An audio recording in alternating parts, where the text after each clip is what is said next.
CPN-UML यानी communist party of Nepal United Marxist Leninist की कैडरों के बीच हिंसक झड़पें हो गई हैं। UML के महासचिव शंकर पोखरेल और युवा नेता महेश बस्नेत ने एक एंटी गवर्नमेंट रैली को संबोधित करने के लिए बुध एयर फ्लाइट से पहुंचे थे।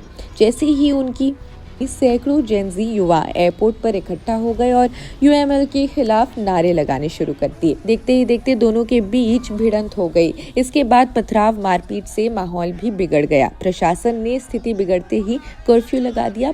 नेपाल का जेनजी एक बार फिर से सड़कों पर उतर चुका है। अब स्थिति भी इतनी बिगड़ चुकी है कि कुछ इलाकों में कर्फ्यू लग चुका है। फ्लाइट्स को रद्द कर दिया गया है। हाल ही में नेपाल में पुलिस की फायरिंग्स में 21 युवाओं की मौत हो गई थी। ये घटना 8 और 9 सितंबर की थी। उसी के लगभग 70 दिन बाद अब नेपाल में स्थिति फिर खराब हो गई है। भारत की सीमा से सटे नेपाल के 12 जिले के समेरा क्षेत्र में 19-20 नवंबर 2025 को कर्फ्यू लगाने की नौबत आ पड़ी।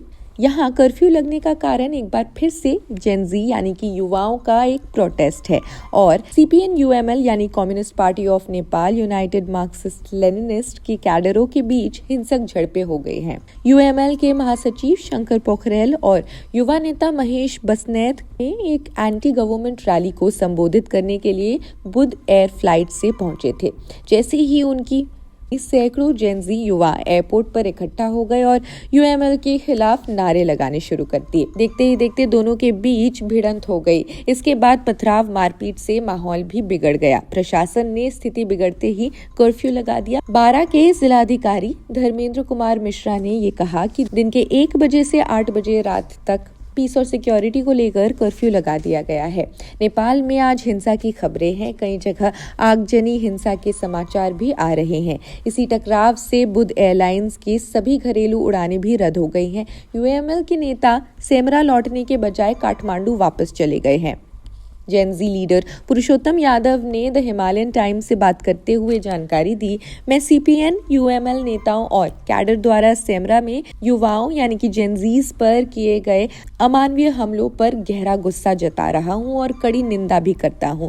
जेनजी आंदोलन के बारे में CPN-UML chairman KP Sharma Oli की अपमानजनक टिप्पणियों और आज की हिंसक घटनाओं के बीच सिर्फ एक इत्तेफाक कहकर खारिज नहीं किया जा सकता।